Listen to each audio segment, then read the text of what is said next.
In this video, I want to talk to you about the work I've been doing exploring electrical activity generated by the brain. There are several techniques which can be used to examine the living brain. One of these is the MRI scanner, shown here, which enables entire brains to be photographed while the patient lies in a machine.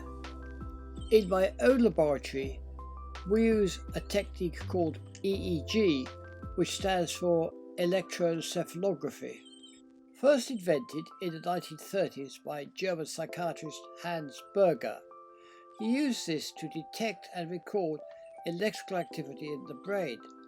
As you can see, it was a fairly primitive piece of equipment, but sufficiently powerful to enable him to read the brain of his 15-year-old son, the first person in the world to have an EEG applied to his head. The first electrical waves he recorded, which he termed alpha waves, are present when someone is deeply relaxed and in a meditative state of mind. Since his time, other scientists have identified several other wavelengths ranging from high-frequency gamma waves to low-frequency theta and delta waves, which we find during sleep and while someone is about to fall asleep. Electrical patterns in the brain appear as a series of jagged lines on a computer screen or sheet of moving paper.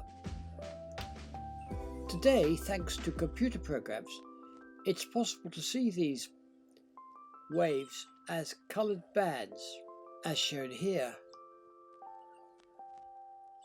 I started working with EEG in the early 80s when the first portable devices became available.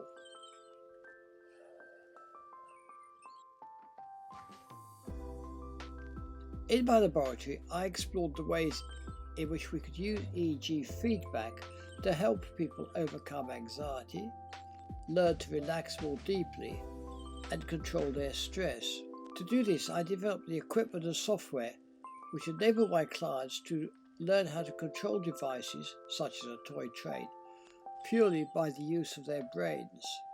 In an earlier video, I showed you a lady being trained this way at one of my workshops, which I held during the 90s. To make the device more portable, I used an electric train, which could be carried in a briefcase. I used to take this to companies when training their staff how to relax. On one occasion, a local television station made the film you're about to see about the train.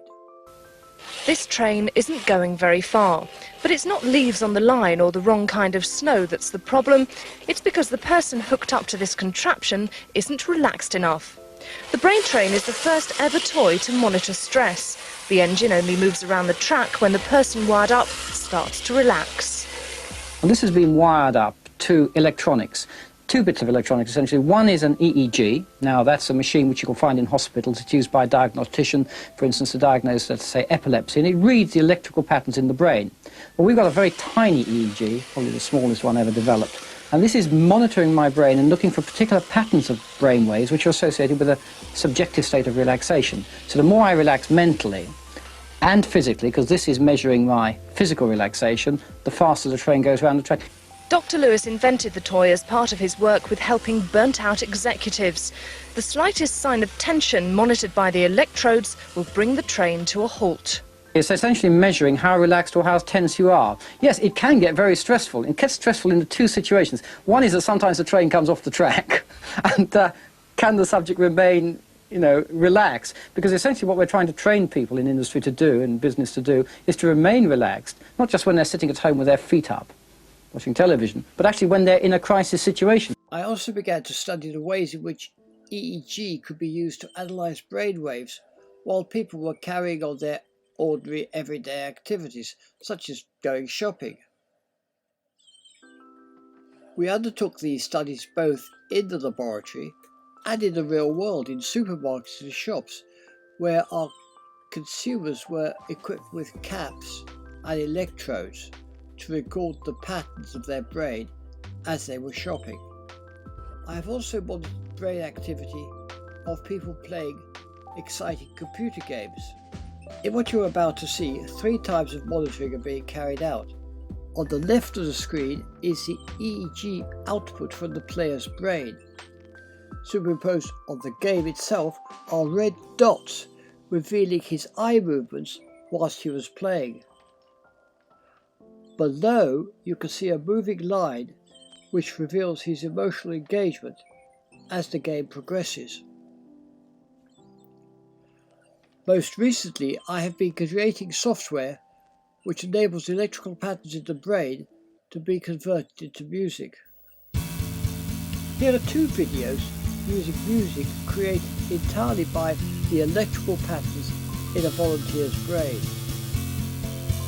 In the first video, brain music is accompanied by images of the electrical outputs producing it, while the second demonstrates how the same patterns can be used to create very beautiful and mathematically complex fractal images.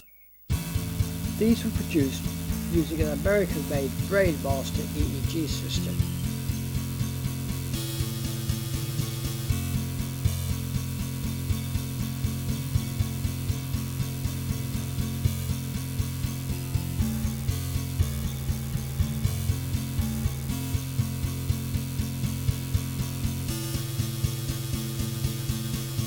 I hope you've enjoyed these videos in which I've tried to show you how the brain produces electrical activity when conducting its everyday activities, and how by using these electrical outputs we can help people control their anxiety levels, prevent panic attacks, and generally deal with life in a more relaxed and less fraught manner.